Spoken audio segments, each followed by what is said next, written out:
A new report found some Venezuelan citizens deported by the Trump administration to El Salvador faced horrifying abuse during their time in a notorious prison. The abuse allegedly includes systematic torture, sexual violence, and forced disappearances.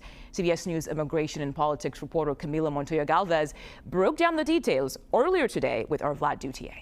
The investigation found the detainees were victims of what they called constant beatings by officials at the notorious maximum security prison known as CECOT in El Salvador, as well as other forms of mistreatment, including, in some cases, sexual abuse. Vlad. Investigators argue that some of these cases constitute torture under international law, and citing interviews with more than 40 of the Venezuelan men held at this mega prison in that Central American country, the report also said the detainees face inhumane conditions, that they were held incommunicado without sufficient access to food, medical care, and basic hygiene in some cases.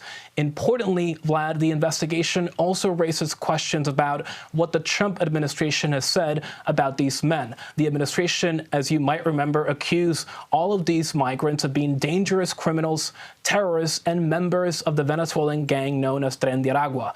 But back in March, CBS News was first to obtain and publish the list of the men who were sent to El Salvador. And using that list, Vlad, we found that many of the deportees did not have any apparent criminal record in the U.S. or abroad, despite what the administration said. And investigators today also found that the detainees, many of them, had not been convicted of any crimes by federal or state authorities in the U.S.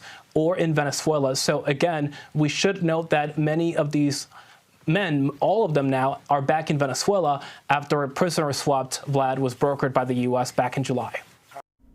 Now, in a statement to CBS News, White House spokeswoman Abigail Jackson did not address the allegations in Wednesday's report, but said, quote, President Trump is committed to keeping his promises to the American people by removing dangerous criminal and terrorist illegal aliens who pose a threat to the American public.